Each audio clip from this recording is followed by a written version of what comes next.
The cars behind me are more Dora the Explorer than Indiana Jones, a bit like my outfit on this occasion, admittedly. Nonetheless, the realm of the affordable compact crossover is one that continues to increase in size, and the recipe is quite simple.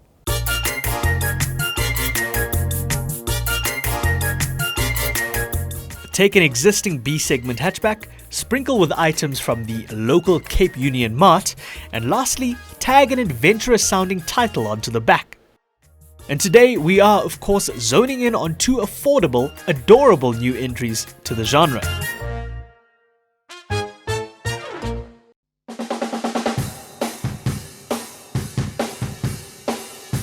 The newest of the duo is the Ford Figo Freestyle, which the manufacturer launched locally under lockdown in a digital ceremony hosted by a supposedly well-known chap named DJ Anklespread.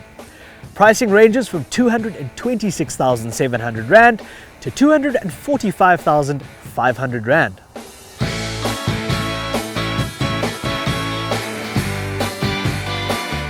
Renault is a pioneer of the category, having first launched the Stepway version of its Sandero in 2010. In 2014, the second generation model arrived. Pricing ranges between 223,900 Rand and 243,900 Rand, undercutting its blue oval rival at either end.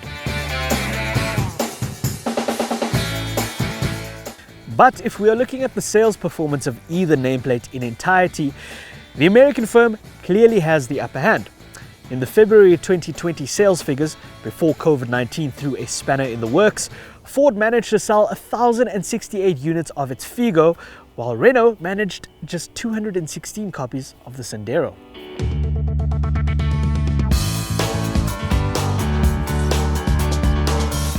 Motivation in the Freestyle comes from a normally aspirated 1.5-litre petrol unit with 91 kilowatts and 150 Newton meters of torque. This is paired with a 5-speed manual.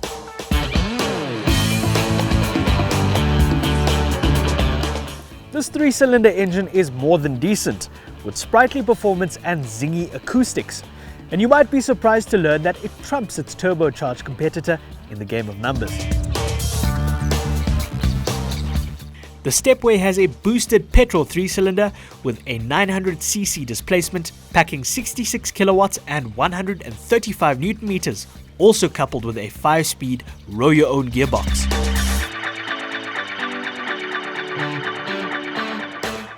Rather interesting is that even though the Ford is the more powerful on paper, it is marginally slower to 100 kilometers an hour at 11.8 seconds versus 11.1 seconds in the Renault.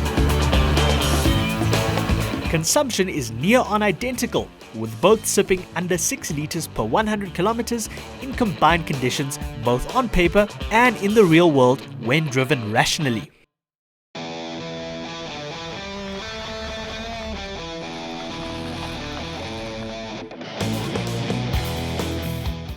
Ah yes, the real world.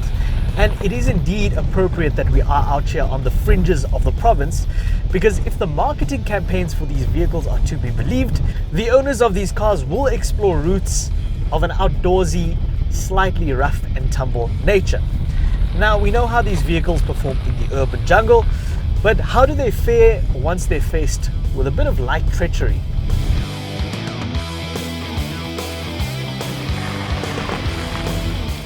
The 193mm ground clearance of the Sandero holds it in good stead. From the perspective of the driver, there is confidence to traverse such terrains without the threat of any serious consequence.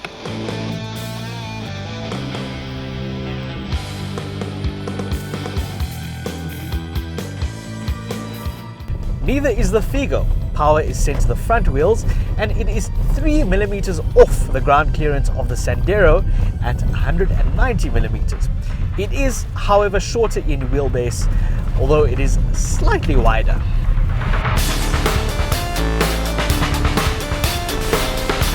Now, these negligible differences result in a character that is, well, negligible in difference. But what I can say of both of these little tykes is that they are surprisingly sturdy and well suited to the application of traversing a fairly treacherous dirt road.